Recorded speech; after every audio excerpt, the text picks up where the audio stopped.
why learning is the only skill that still matters. If your mind feels overloaded, restless, or quietly anxious despite knowing more than ever before, this story is for you.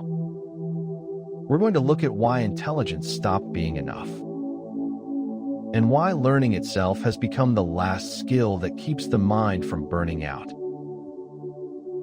The quiet shift. I want you to notice something before we begin. Right now, information is moving faster than any human nervous system was ever designed to handle. New tools appear overnight. Skills expire quietly. Expertise ages in months, not decades. And somewhere in the middle of all this motion, many of us feel a strange anxiety we can't quite name. A sense that no matter how much we know, it's never enough.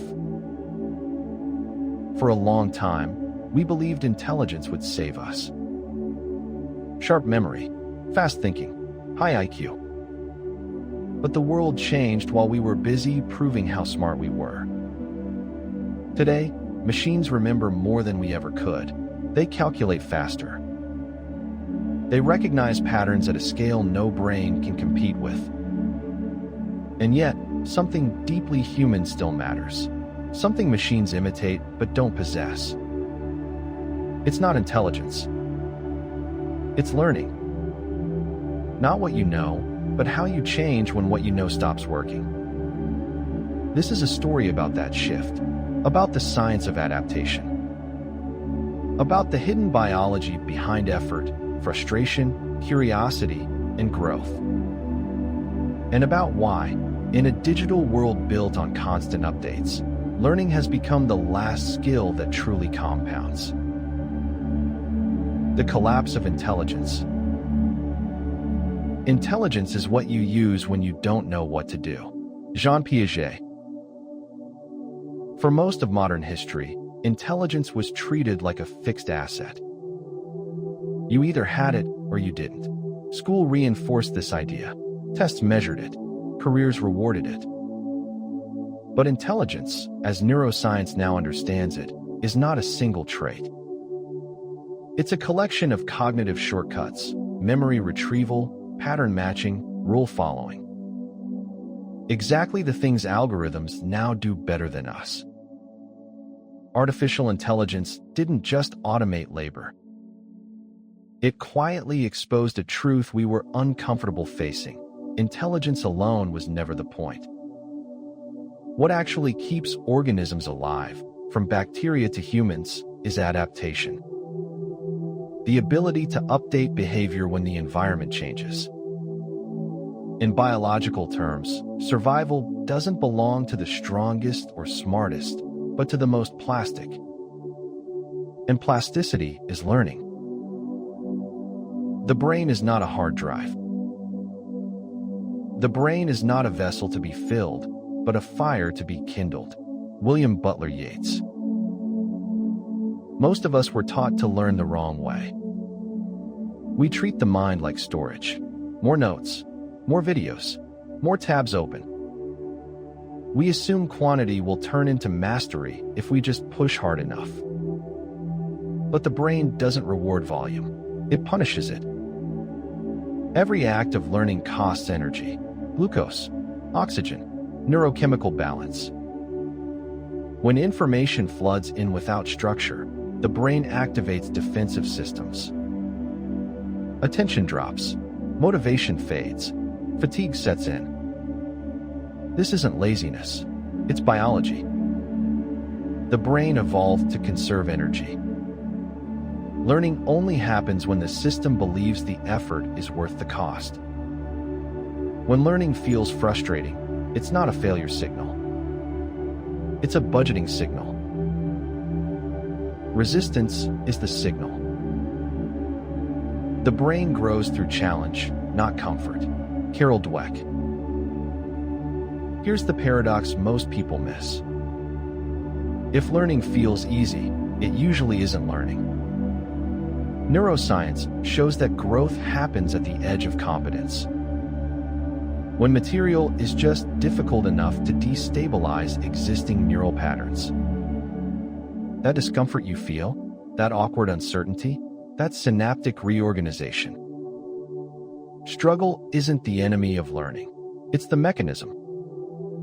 But modern culture trains us to avoid it. We optimize for smoothness, speed, and confidence. We mistake friction for failure and abandon the process too early. The brain doesn't change when it's entertained. It changes when it's challenged and supported. Patterns over information. What we observe is not nature itself, but nature exposed to our method of questioning. Werner Heisenberg. High-level learners don't know more details. They see fewer, stronger patterns. Cognitive science calls these mental models. Compressed representations of reality that allow complex systems to be understood with minimal load. Physics has laws. Biology has principles. Computer science has abstractions. Without patterns, information collapses under its own weight. This is why consuming endless content feels productive but changes little. Without structure, effort leaks. Burnout follows. The mind learns best when complexity is reduced before it's absorbed.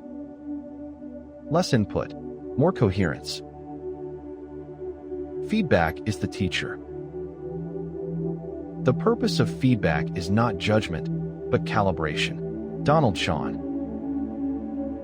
Learning without feedback is like building architecture in the dark. You can work hard, you can feel busy, but you don't know what's holding until something breaks. The brain relies on error signals to adjust. Small mistakes, caught early, produce rapid growth. Large mistakes, discovered late, create fear and avoidance. This is why testing, iteration, and exposure matter more than passive study. Not to prove intelligence, but to reveal gaps while the system is still flexible. Feedback isn't criticism. It's information the brain needs to evolve. Rest is not optional. Sleep is the price we pay for learning. Matthew Walker. Here's the part productivity culture rarely mentions. Learning doesn't finish while you're working. It completes during rest. During sleep and stillness, the brain replays patterns, strengthens connections, and prunes noise. Without rest, nothing stabilizes.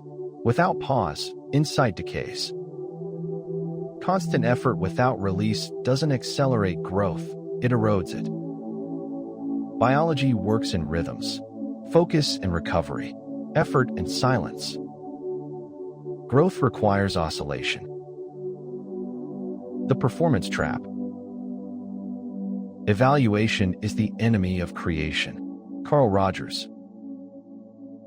One of the most damaging habits of modern learning is self-judgment mid-process. We evaluate ourselves before understanding has time to form. We criticize confusion instead of letting it mature. But creation and evaluation use opposing neural networks.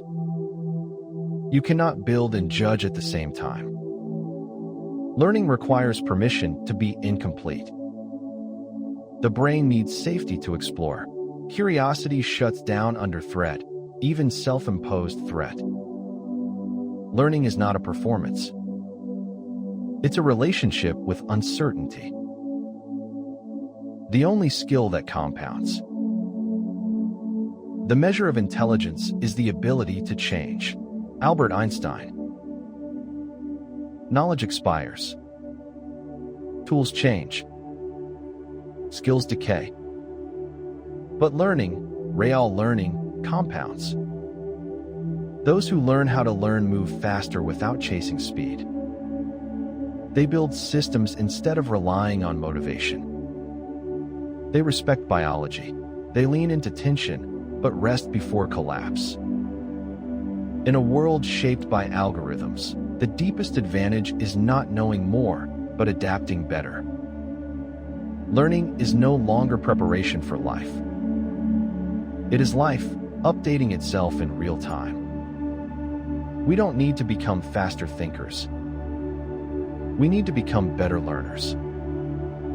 And when we do, intelligence finds its place again, not as a badge of identity, but as a tool in service of growth. This is Decode Code, where we uncover the hidden patterns, unseen costs, and scientific forces shaping the mind in the digital age. Thanks for your time. It's been a delight. What should we explore next? Comment, share, and save your insight. Subscribe to Orbital Reads and keep your thoughts bright.